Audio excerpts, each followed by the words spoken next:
जी नमस्कार। बहुत दिन के बाद आज फिर से मैं ये वीडियो बना के अपलोड कर रहा हूँ और आपसे शेयर करूँगा। हमने रामचरितमानस का पाठ प्रारंभ किया था, उसी को आगे कंटिन्यू करते हैं। अभी तक हमने काफ़ी श्लोक ख़त्म किए थे, लेकिन अभी हम बालकांड में ही हैं। अभी हमने देखा था कि तुलसीदास जी ने सबको प्रणाम किया, सारे देवताओं को, संतजनों को, असंत जनों को, और उनसे आशीष लिया ताकि वो एक कार्य में सफल हो सकें। हमने ये भी कहा था कि अब हम आज देखेंगे कि वो कार्य कौन सा है जिसके लिए तुलसीदास जी इतना लोगों से आशीर्वाद मांग रहे हैं। तो शुरू करते हैं।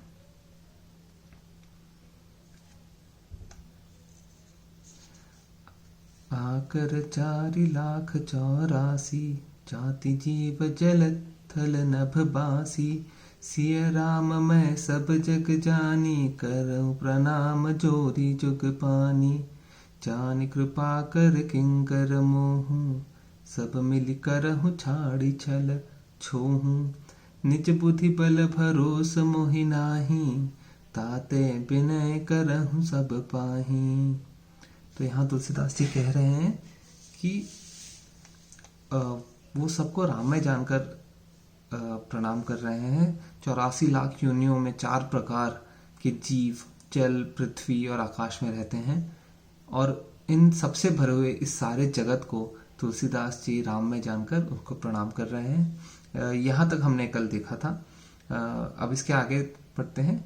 जानि कृपा कर किंकर मोहू, सब मिल करहूं छाड़ छल चोहू। तो यहाँ पे तुलसीदास जी कह रहे हैं कि आप सारे जन जिनको मैं प्रणाम कर रहा हूँ, आप सब लोग मिलकर छल छोड़कर मुझ पे कृपा कीजिए। मुझे अपनी बुद्धि बल का भरोसा बिल्कुल भी नहीं है, इसके लिए मैं सबसे विनती कर रहा हूँ। तो तुलसीदास जी की रचना का ये भी एक विशेष बात है कि जो लोग महान होते हैं उनकी महानता उनकी ह्यूमिलिटी में होती है। तो यहाँ पे वो कह रहे हैं कि उनको यकीन है कि उनके पास बिल्कुल भी ऐसी बुद्धि नहीं है जिससे वो अपना ये कार्य कर सकें, एंड इसी के लिए वो सबसे आशीर्वाद मांग रहे हैं एकदम हम्बल होके। करन चहूँ रघुपति गुण गाहा, लघुमति मोरि चरित अवगाहा। सूचन एक अंग उपाऊं, मन मति रंक मनोरथ जाऊं। तो वो अब ये कार्य का वर्णन कर रहे हैं। वह कह रहे हैं कि मैं श्री रघुनाथ जी के गुणों का वर्णन करना चाहता हूँ, और मेरी बुद्धि बहुत छोटी है, लेकिन ये जो कार्य है ये अथाह कार्य है। तो इसको संपूर्ण करने का, पूर्ण करने का मुझको कोई भी उपाय नहीं सूझता। तो बड़े प्यारे तरीके से कह रहे हैं कि मेरी मन और बुद्धि एकदम कंगाल है, लेकिन जो मनोरथ है, जो इच्छा है, वो एकदम राजा जैसी है। मति अति नीच ऊंची रुचि आछी, चाहिए अमीय जुग जग जुरऊ न छाछी। छमिहि सज्जन मोरि ठिठाई, सुनहि बाल बचन मन लाई। जो बालक कहतो तरी बाता, सुनहि मुदित मन पितु मरु माता। हसहि कुबूर कुटिल कुबिचारी, जेते पर तूषण भूषण धारी। निज कबित केहि लागन नीका, सरस हों अथवा अति फीका। जे पर भनीति सुनत हर्षाई, ते बर पुरुष बहुत जग नाही। तो तुलसीदास जी अपनी बात को आगे बढ़ाते हुए कहते हैं कि मेरी बुद्धि अत्यंत नीच है और चाह बहुत ऊंची है, इसलिए सज्जन जन इसे मेरी ढिठाई समझें, इसे मेरा बाल मन जैसा एक प्रयास समझें और क्षमा करें मेरे इस प्रयत्न को, यदि उन्हें लगता है कि यह सही में एकदम अनरीजनेबल चाह है। लेकिन वो ये कह रहे हैं कि अब जो सज्जन जन होंगे वो इस बात पर खुश होंगे, वो मेरी ऐसे ठिठाई नहीं करेंगे, मजाक नहीं उड़ाएंगे। उसी तरीके से जिस तरीके से कोई माता पिता होते हैं तो उनके जो बच्चे होते हैं वो जब तोतलापन में बात करना चालू करते हैं तो सबको बहुत प्रिय लगता है, कोई ऐसे मजाक नहीं उड़ाता। तो ये इसी तरीके का अपनात्व दर्शित करना चाहते हैं सारे सज्जन लोगों के साथ। और आप देखेंगे कि आगे ये बहुत ही सटल तरीके से ये बता देते हैं कि जो सज्जन जन है वो मेरे को माफ करें, साथ में रहें, सुने, मेरी बात पे ध्यान ना दें, लेकिन बात की भावनाओं को समझें। और जो दुष्ट जन है उनको भी वो हाईलाइट कर रहे हैं कि वो लोग तो हंसेंगे, मजाक उड़ाएंगे, लेकिन मैं फिर भी कुछ नहीं कहूंगा। तो ना कहते हुए तुलसीदास जी काफी कुछ कह जाते हैं। और फिर कह रहे हैं कि निज कवित के ही लाग न नीका, मतलब अपनी कविता किसको अच्छी नहीं लगती, अब वो भले ही सरस हो या फीकी हो। जे पर भनीति सुनत हर्षाई, तो अपनी कविता तो सबको अच्छी लगती है, लेकिन जो व्यक्ति दूसरे की कविता सुनकर हर्षित हो सके वही व्यक्ति सज्जन है, ऐसा वो कह रहे हैं। जग बहु नर सर सरी सम भाई, जे निज बाड़ी पढ़हि चल पाई, सज्जन सकृत सिंधु सम कोई, देखी पूर बितु बाढ़ई जोई। भाग छोट अभिलाषु बड़, करऊं एक विश्वास, पैहि सुखी सुनि सुजन सब, खल करहि उपहास। तो कह रहे हैं कि मेरा भाग्य छोटा है और इच्छा बहुत बड़ी, परंतु मुझे विश्वास यह है कि इसे सुनकर भी सज्जन लोग सुख पाएंगे और दुष्ट लोग हंसी उड़ाएंगे। खल परिहास होई हित मोरा, काक कहहि कल कंठ कठोरा, हंस ही पकदा दुर्जात कहीं, हंसहि मलिन खल बिमल बत कहीं, कबित रसिक न राम पद नेहू, तिन कह सुखद हास रस काहू एहू। भाषा भनिति भोरी मति मोरी, हंसी बेजोग हंसे नहीं खोरी, प्रभु पद प्रीति न सामुझनी की, तिनहि कथा सुनि लागहि फीकी। हरिहर पद रति मति न कुतर की, तिन कहूँ मधुर कथा रघुबर की, राम भगति भूषित जिय जानी, सुनहि सुचन सराहि सुबानी। कवि न हो नहीं बचन प्रबीनु, सकल कला सब बेत्याहीनु। आखर अर्थ अलंकृति नाना, छंद प्रबंध अनेक विधाना, भाव भेद रस भेद अपारा, कवित दोष गुण विविध प्रकारा। तो अब देखते हैं कि तुलसीदास जी कैसे अपनी पूरी बात को रख रहे हैं। तो वो बता रहे हैं कि जो न तो कविता के रसिक हैं और जिन्हें कविता में रुचि नहीं है, तथा जिनको श्री रामचंद्र जी के चरणों की कथा के चरणों में भी रुचि नहीं है, उनको यह कविता सुखद प्रतीत नहीं होगी, मतलब उन्हें बहुत ही सुंदर सुखदायी नहीं होगी। लेकिन वो लोग जिनको अगर कविता का बारे में ज्यादा ज्ञान नहीं है, लेकिन श्री राम जी के चरणों में थोड़ी भी आस्था है, प्रेम है, तो उनको इस कविता से, इस पूरी कथा से, इस पूरी रचना से काफी सुख मिलेगा, ऐसी उनकी आशा है। जिसके आगे में वो कहते हैं कि सज्जनगण इस कथा को अपने जी में श्री राम जी की भक्ति से आभूषित जानकर सुंदर वाणी से सराहना करते हुए सुनेंगे।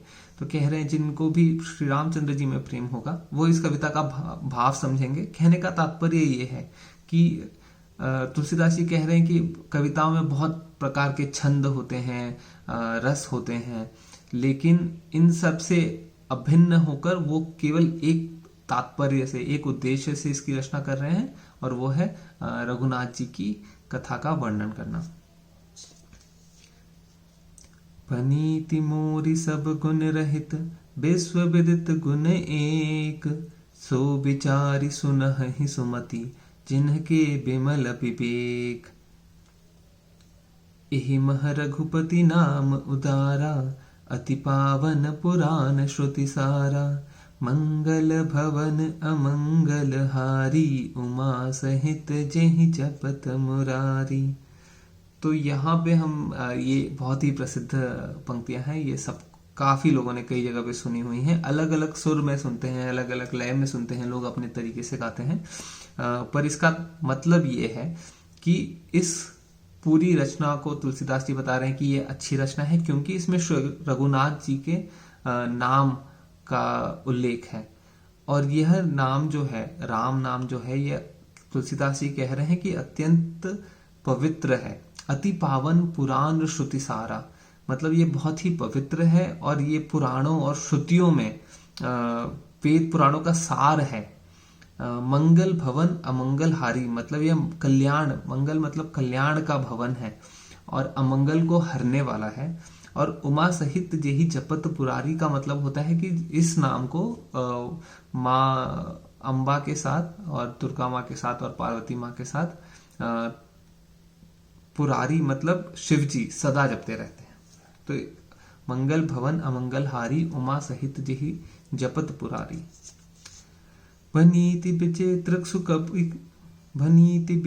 सुकविकृत जो राम नाम बिनु सोहन सो विधु बदनी सब भांति सवारी सोहन बसन बिना बर नारी। सब गुण रहित को कविकृत बानी राम नाम जस अंकित ना जानी।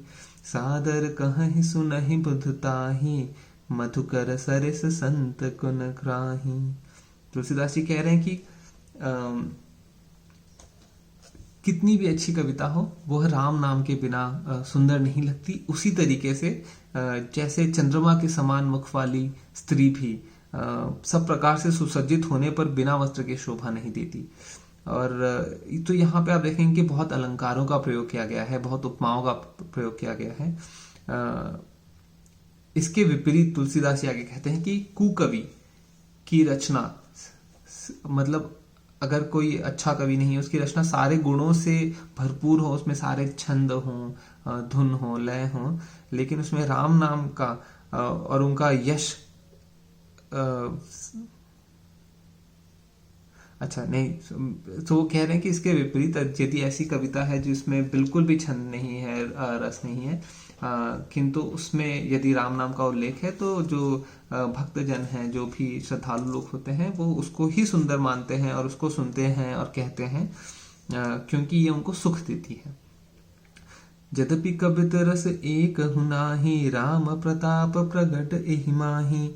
सोई भरोस मोरे मन आवा केहि न सुसंग बड़प्पन पावा।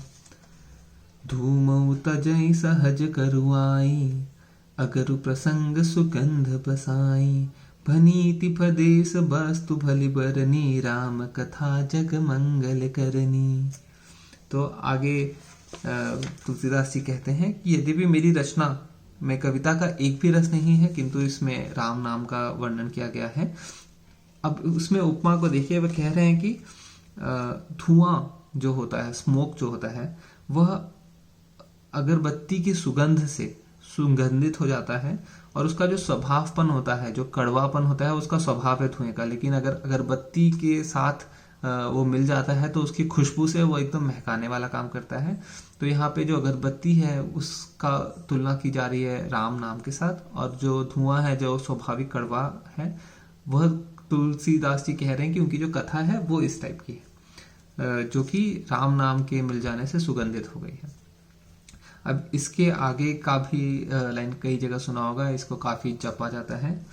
तो ये छंद है जो कि है कि मंगल करनी कली मल हरनी तुलसी कथा रघुनाथ की।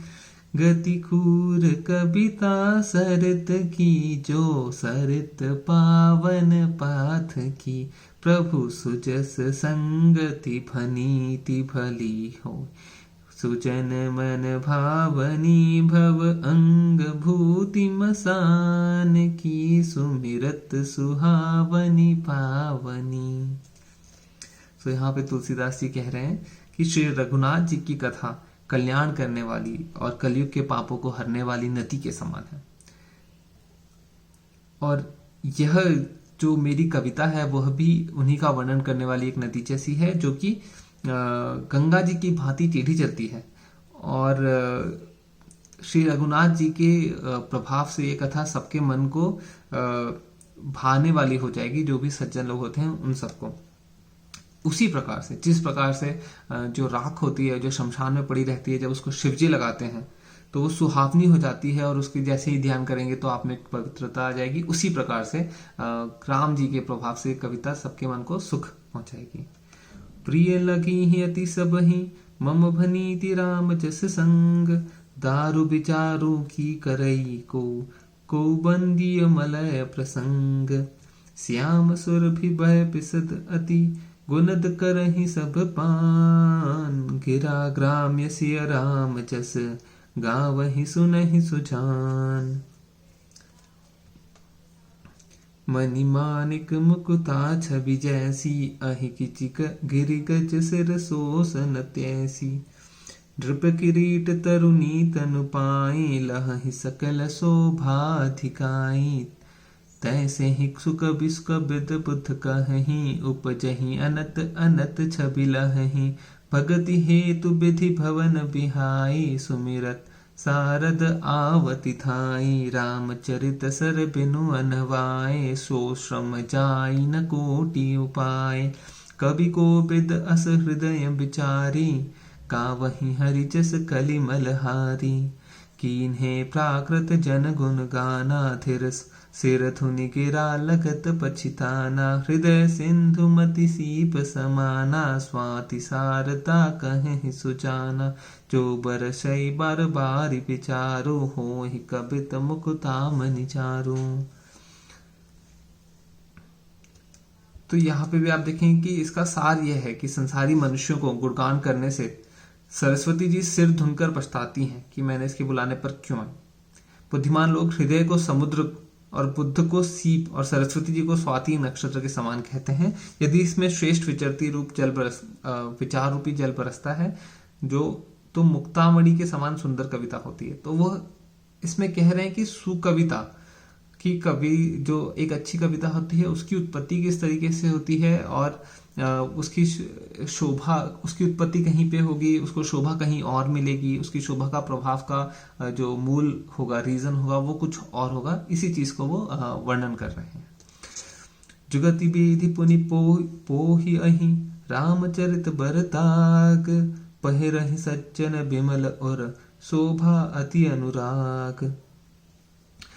जे जन में कलिकाल कराला, कर तप बायस बेस मराला। चलत कुपंथ भेद मग छाड़े, कपट कलेवर कलिमल फाड़े। वंचक भगत कहाई राम के, किंकर कंचन कोह काम के। तिन मह प्रथम रेख जग मोरी, थींग धर्म ध्वज धंधक धोरी। सौ अपने अवगुण सब कहूँ, पाड़ई कथा पार नहीं लहूँ। ताते मैं अति अल्प बखाने, थोरे महु जानी हहीं सयाने। समुचि पिपति पिति बिनती मोरी, कौन कथा सुनि दे खोरी। एते पर कर हहीं चे शंका, मोहिते अधिक ते जड़मति रंका। तो वो आगे तुलसीदास जी कह रहे हैं, इन्होंने अपना और थोड़ा सा अपने बारे में बता रहे हैं कि मैं एकदम श्री राम जी को भक्त कहलाकर लोगों को ठगते हैं और दूसरों के कपट के धंधों का बोझ ढोते हैं। संसार में ऐसे लोगों में सबसे पहले मेरी गिनती है। मतलब वो अपनी बुराइयां कर रहे हैं, लेकिन आगे कहते हैं कि यदि मैं अपने अवगुण कहने लगूंगा तो ये कथा मेरी कथा बन जाएगी और कभी खत्म नहीं होगी, क्योंकि मेरे में इतने अवगुण हैं। लेकिन मैं उनका वर्णन नहीं करूंगा इसी रीजन से। बुद्धिमान लोग थोड़ी बात में समझ जाते हैं पूरी बात को, लेकिन कोई भी इस कथा को दोष ना दे। इस पर भी जिसको शंका होगी, मेरी अनेक प्रकार की विनतियां हैं कि आप इस कथा पे दोष न दीजिए। इसके बाद भी यदि कोई कथा पे शंका करता है कि इस कथा में प्रीति नहीं है, इस कथा में वास्तविक भक्ति भाव नहीं है, या जिनको ये कथा अच्छी नहीं लगती है, तो तुलसीदास जी कह रहे हैं कि मैं बहुत मूर्ख हूँ, और जिन लोगों को ऐसा लगे कि ये कथा अच्छी नहीं है, वो मुझसे भी अधिक मूर्ख हैं और बुद्धि के कंगाल हैं। अब आगे वो कहते हैं कि कवि न हूं नहीं चतुर कहाऊं, मैं ना कवि हूं ना मैं चतुर कहलाऊंगा। मति अनुरूप राम गुण गाऊं, और जो मैं गाना गा रहा हूँ, राम जी के गुणों का वर्णन कर रहा हूँ, वो मैं अपनी मति के अनुरूप कर रहा हूँ। कह रघुपति के चरित अपारा, कह मह मोती कह मति मोरी निरत संसारा। तो बता रहे कहाँ रघुनाथ जी का चरित्र है और कहाँ मेरी सांसारिक बुद्धि इसका वर्णन कर पाएगी। जिहि मारुत गिरु मेरु उड़ाही, कहु तूल किहि लेखे माही। समुझत अमित राम प्रभुताई, करत कथा मन अति कतराई। सो ये कह रहे हैं कि मैं बहुत, वो राम जी की प्रभुता का कोई वर्णन नहीं है, और वो इतने विशाल चरित्र है उनका कि मैं सकुचा रहा हूँ उनकी कथा कहने में। और इसके आगे वो बताते हैं कि जैसे राम जी का वर्णन किया गया है कि पुराणों में, शास्त्रों में देवी देवताओं के ध्यान में राम जी का उल्लेख हो रहा है, तो उनकी प्रभुता को सब कोई जानता है। लेकिन तदपि कहें बिनु रहा न कोई, लेकिन इसके वेद ने ऐसा कारण बताया कि भजन का प्रभाव बहुत तरह से कहा गया है। तो यहाँ पे आप आगे देखें कि वो धीरे धीरे से तुलसीदास जी मूव कर जाते हैं, राम जी के अब वर्णन चालू कर रहे हैं। तो सबसे पहले वो राम नाम का प्रभाव बताते हैं, लेकिन उसके पहले वो एक दोहा कहते हैं, सारद शेष महेश विधि आगम निगम पुराण, नीति नीति कहीं जा सुगुन करहि निरंतर गान। तो सरस्वती जी, शेष जी, शिव जी, ब्रह्म जी, शास्त्र वेद और पुराण में सब नीति नेति कहकर सदा जिनका गुणगान किया है वह प्रभु श्री राम है। नीति नीति मतलब इंग्लिश में बोलते हैं नॉट दिस नॉट दिस। ये एक, जब आप ध्यान करते हैं तो आप अपने शरीर को पहले, आप क्या हैं, जब ये सवाल आता है तो आप बोलते हैं ये नहीं, ये नहीं, ये नहीं, क्योंकि जो एंड कोर मूल है, इसको कहा जाता है कि आप उसको शब्दों में व्याख्या नहीं कर सकते हैं, आप डिस्क्राइब नहीं कर सकते हैं, वो निराकार है। तो अब कैसे उसका वर्णन करेंगे, तो वो नीति नीति करके उसका वर्णन किया जाता है। तुलसीदास जी कह रहे हैं कि वह जो ब्रह्म तत्व है वही राम है, प्रभु श्री राम है। सब जानत प्रभु प्रभुता सोई, तदपि कहे बिनु रहा न कोई, तहाँ वेद अस कारण राखा, भजन प्रभाव भाति बहुभाषा। एक अनीह अरूप अनामा, अज सच्चिदानंद परम धामा, व्यापक बेस्वरूप भगवाना, तेहि धरि देह चरित कृत नाना। सो केवल भगतन हित लागी, परम कृपाल प्रणत अनुरागी, जेहि जन पर ममता अति छोहूं, जेहि करुणा करि कीन्ह न कोहूं। गई बहोर गरीब नवाजू, सरल सबल साहिब रघुराजू, बुध बर नहीं हरि जस अस जानी, करहि पुनित सुफल निज बानी। तेहि बल मैं रघुपति गुण गाथा, कहियूं नाम कहिहूं नाई राम पद माथा। मुनिनन प्रथम हरि कीरति गाई, तेहि मग चलत सुगम मोहि भाई। अति अपार जे सरित बर, जौं नृप सेतु कराहि, चढ़ी पीपिली कऊ परम लघु, बिनु श्रम पारहि जाहि। अब यहाँ पे तुलसीदास जी कहते हैं कि ये बता रहे हैं कि मैं रघुनाथ जी की गाथा उसी, मतलब उनकी प्रभुत्वता के अंतर आके उनकी गाथा का वर्णन करने की कोशिश कर रहा हूँ। रघुनाथ जी की जो प्रभुत्वता है उसको व्याख्या करते हैं थोड़ी सी तुलसीदास जी, कि वो सच्चिदानंद परम धाम में रहते हैं और लोगों के डिफरेंट रीजंस के लिए और इच्छाओं की पूर्ति के लिए डिफरेंट डिफरेंट टाइप के फॉर्म्स में अपने आते हैं और कार्य करते हैं। वो एक विश्व रूप है और दिव्य शरीर धारण करके विभिन्न प्रकार की लीलाएं करते हैं। इसको लीला इसलिए कहते हैं क्योंकि वो इसमें इंसान डिजायर से ड्राइव होके एक्शंस करता है, लेकिन जो लीला होती है वो एक प्ले होता है जिसमें आप, जो कृष्ण जी गीता में कहते हैं कि हम निष्काम कर्म करें, तो वो कब आता है, जब आप उसमें अटैच नहीं है, जब आप एक पूरी प्रोसेस को विटनेस ऐसे देख रहे हैं, जो कि जब दैविक रूप लेके धरती पे सच्चिदानंद या ब्रह्म आते हैं, ऐसा तुलसीदास जी कह रहे हैं, तो वो उस तरीके से रहते हैं। इसलिए कहा है कि वो नाना प्रकार की लीलाएं करते हैं। तो यहाँ पे बता रहे हैं कि उनकी बहुत प्रभुत्वता है एंड उसी प्रभुत्वता के की दुहाई दे के कह रहे हैं कि मैं उसी को भरोसे, उसी के भरोसे मैं राम जी की कथा का वर्णन कर रहा हूँ। और इसमें वो श्री राम जी के चरणों में सिर निवाकर रघुनाथ जी के गुणों की कथा कहेंगे, ऐसा कह रहे हैं। और मुनिनन प्रथम हरि कीरति गाई, मतलब इसी रीजन से बाकी मुनियों ने भी, वाल्मीकि ने और व्यास ने आदि मुनियों ने हरि की गुणगान करके, वंदना करके उनकी कीर्ति को गाया। तो वही रूट फॉलो करेंगे तुलसीदास जी। अभी इसके आगे हम देखेंगे कि वो जाके अब राम नाम की प्रभुत्वता के बारे में बताएंगे। उसके पहले थोड़ा सा बताएंगे कि सयाने लोगों में और असयाने लोगों में क्या अंतर है।